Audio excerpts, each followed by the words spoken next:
আসসালামু আলাইকুম viewers, welcome to our channel lifestyle manual.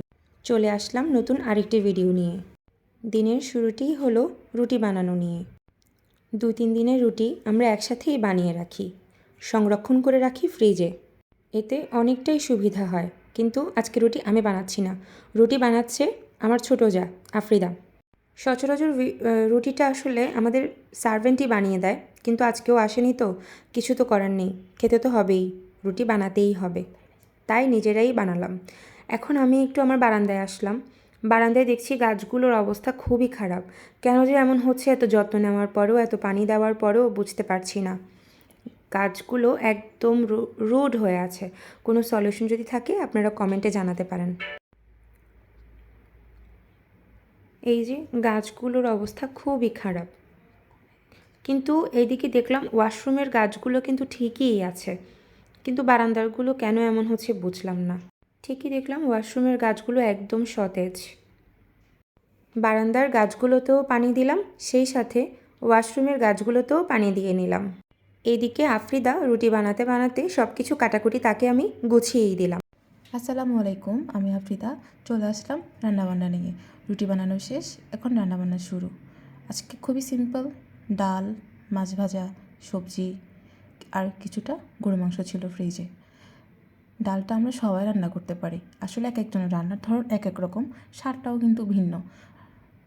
ডাল তো ডালই হয়, সবাই বলবে ডালের রেসিপি এখন দেওয়ার কী আছে। দেখা যাক আমার ডালটা আমি কীভাবে রান্না করি, আপনারা কীভাবে রান্না করেন। কালারটাও কিন্তু ভিন্ন, স্বাদটাও কিন্তু ভিন্ন।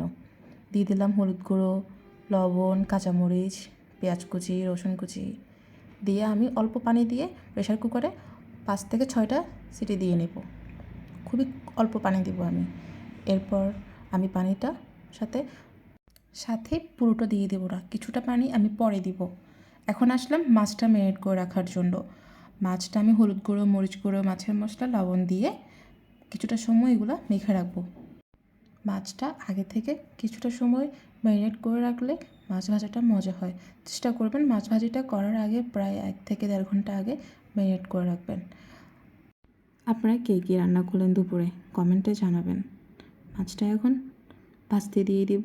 দুপাশে দুটো চুলাতে আমি দুটো রান্না বসিয়ে দেবো। এখন প্যানে তেলটা দেওয়ার পরে কিছুটা সময় গরম হওয়ার জন্য দিব। খেয়াল রাখতে হবে তেলটা যেন পুরোপুরি গরম হয়।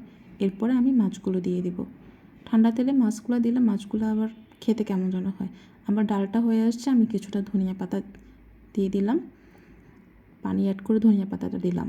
এখন আমি বাগার দেওয়ার জন্য রেডি করলাম পেঁয়াজ রসুন দিয়ে। ওরে বাবা, ধোয়াই তো একদম আমার ক্যামেরাটা ভিজেই গেল। ইয়েস, ডাল রেডি। কেমন হয়েছে দেখেন, জানাবেন। মিক্স সবজির জন্য আমি ফুলকপি, পাতাকপি, গাজর, আলু, পেঁয়াজকলি কেটে নিলাম। দিয়ে দিব কিছুটা তেল, গরম হওয়ার জন্য দিব। এরপর দিব পেঁয়াজ কুচি, এরপর দিব কাঁচামরিচ, অল্প কিছু কাঁচামরিচ দেবো, বাকিটুকু পরে দেবো আমি। প্রথমে কাঁচামরিচটুকু দেওয়ার মূল কারণ হলো যখন অনেকটা সময় ধরে কাঁচামরিচগুলো কুক হবে তখন এটা থেকে ঝালটা বেরিয়ে আসবে। পরেরগুলো দেওয়া হবে শুধুমাত্রই ফ্লেভারের জন্য। সবজিটা আমি সবসময় সবুজ রাখার চেষ্টা করি, সবজির রঙটাই আমি রাখার চেষ্টা করি। অল্প একটু হলুদ ব্যবহার করি, তারপর স্বাদমতো লবণ ব্যবহার করি। আমার মতে আমি হলুদ আর লবণ ছাড়া ভাজিতে কিছু দিলে ভালো লাগে বলে আমার মনে হয় না। আমি শুধু হলুদ এবং লবণটাই ব্যবহার করি। এখন আমি সবজিগুলো দিয়ে দেব, ভালো করে মিক্স করব। সবজিগুলো দেওয়ার পরে সবজিগুলো একসাথে দিয়ে দেবো, সবগুলো একসাথে দিব না, পাতাকপি এবং পেঁয়াজ কলিটা আমি পরে দিই, যাতে করে এগুলো একদম ভর্তা না হয়ে যায়। আপনারা চেষ্টা করবেন কাঠিটা ইউজ না করতে, উল্টাই পাল্টাই একসাথে সবজিগুলোকে মশলার সাথে মিক্স করতে। এখন আমি পাতাকপি এবং পেঁয়াজ কলিটা দিয়ে দিলাম।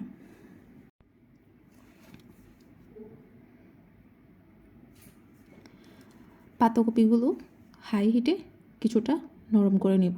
এরপর আমি ঢাকনা দেবো, সাথে সাথে ঢাকনা দিব না, এগুলো কিছুক্ষণ সময় কিছুটা কাঁচা কাঁচা রাখারই চেষ্টা করি। অনেকে বলে কাঁচা কাঁচা, কিন্তু এটা খেতে ভালোই, স্বাস্থ্যের জন্যও ভালো, খেতেও মজা। এই যে এখন আমি কাঁচামরিচ বাকিটুকু অ্যাড করলাম, ধনিয়া পাতা অ্যাড করলাম, কিছুটা হয়ে আসার পরে এরপর আমি এটা ঢেকে দিব। ঢেকে দেবো, কিছুক্ষণ সময় রান্না করব। আর সবজিটা খুব বেশি রান্না করার প্রয়োজন মনে হয় না, তাহলে হয় কি সবজির গুণগত মানটা নষ্ট হয়ে যায়। মিক্স করে কিছুটা সময় অফ করে দিব। আমি তাসনিম আবার চলে আসলাম আমার মেয়ের দুষ্টুমি নিয়ে। সাউন্ড বক্সে গান বাজছিল, সাথে সে কী যে নাচ! আরও অনেক খুশি ছিল সে তার বাবার সাথে বাইরে যাবে। রেডি হয়ে খাটের উপরে এসে তুমুল নাচ শুরু করে দিল। সাথে সাথে আমিও কিছুক্ষণ দুলে দুলে নিলাম। সে বাইরে যেতে কিন্তু খুবই পছন্দ করে। তাকে বিদায় দিয়ে চলে এলাম আমি আমার ডাইনিং রুমে আমার মাছগুলোকে একটু দেখতে। অ্যাকুয়ারিয়ামের মাছগুলো কেন যে মরে যাচ্ছে কিছুই বুঝতে পারছি না। হতে পারে অনেক ঠান্ডায়। মাছগুলোর জন্য অনেক খারাপ লাগছে। আমি রাত্রে তেমন একটা কিছু খাই না। আজকে চিন্তা করলাম একটু গ্রিন টি খাই।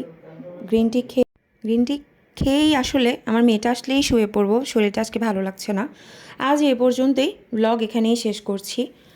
আর আমাদের পাশে থাকবেন, সাবস্ক্রাইব করবেন, লাইক করবেন, আর হ্যাঁ, অবশ্যই কমেন্টে জানাবেন কেমন হচ্ছে আমাদের ভিডিও।